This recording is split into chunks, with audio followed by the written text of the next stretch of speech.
welcome to another edition of This Week in Disc Golf. It's Thursday, May 12th. I'm Charlie Eisenhood. Let's talk about what happened this week. So it was an off week for a lot of players. No Disc Golf Pro Tour tournaments, no Silver Series, nothing. Really just a travel week or a chance to go on vacation. Yep, Ricky Wysocki was down in Mexico. Looked like he was living it up and enjoying the week off before coming back up for this weekend's Silver Series, the Masters Cup. More on that a little bit later on.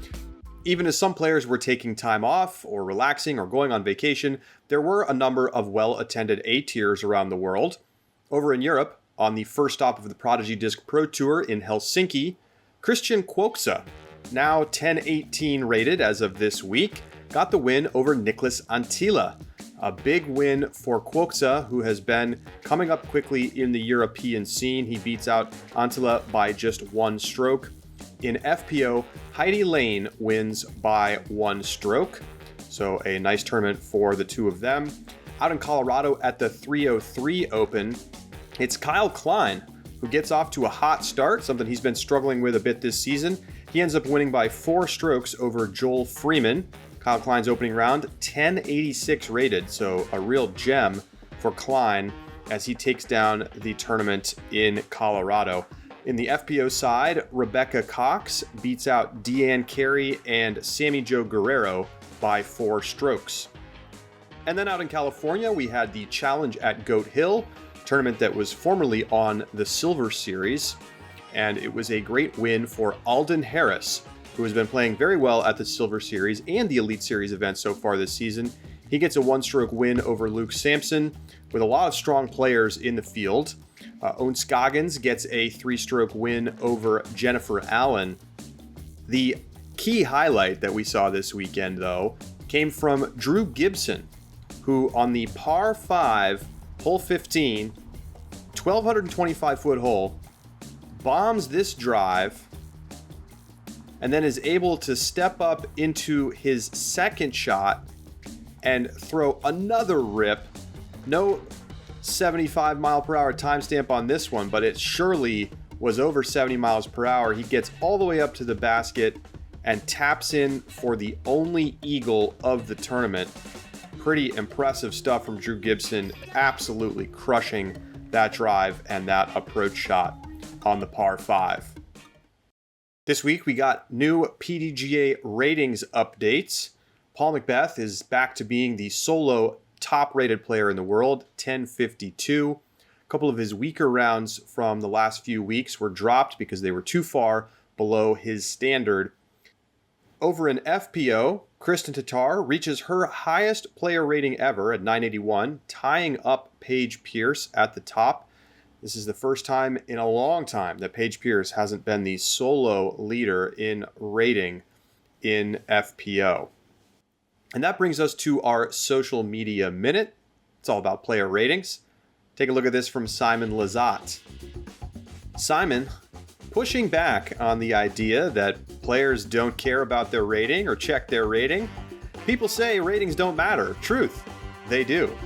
There's something cool about saying that you don't care about your rating, says Lazat, but literally everyone I know actually cares. Scott Stokely in the comments, he agrees. So that brings us to this weekend, and we have the Santa Cruz Masters Cup.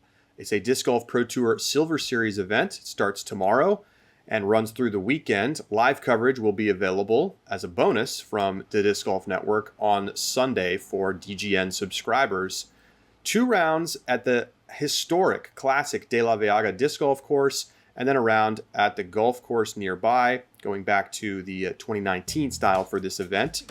And a couple notable changes this year. The event will only have 18 holes at De La rather than the typical 24, all par 3s, and no 2-meter rule in effect. That is pretty unusual. This event, and like most in California, has long had a 2-meter rule in place, but it will not this year as the Masters Cup starts to modernize and make some changes as it potentially returns to the Elite Series next year.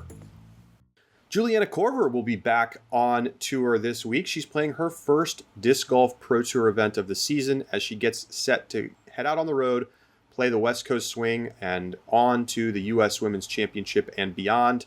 So great to see JK back out here, multi-time winner at Masters Cup, and here last year was kind of one of her breakout tournaments as she started to go back on tour and really reinvigorate her disc golf career.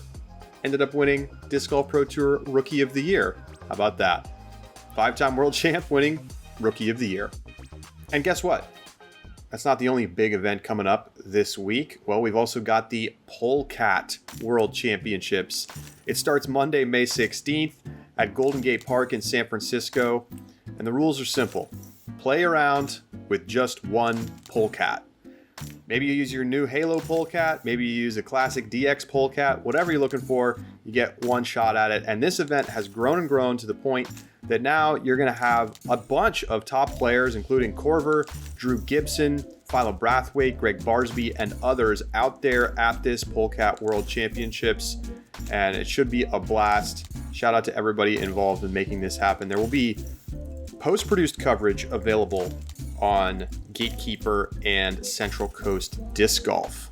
And make sure to tune in for Masters Cup coverage, which will start coming your way Friday night or Saturday morning on the Disc Golf Pro Tour YouTube channel. You'll be able to watch the pros try to navigate the very treacherous De La Vega disc golf course where angle control, speed into the greens, extremely important. Always great to watch a classic course get tackled by the world's best players. That's going to do it for another edition of This Week in Disc Golf. We'll talk to you next week right here on the Disc Golf Pro Tour YouTube channel.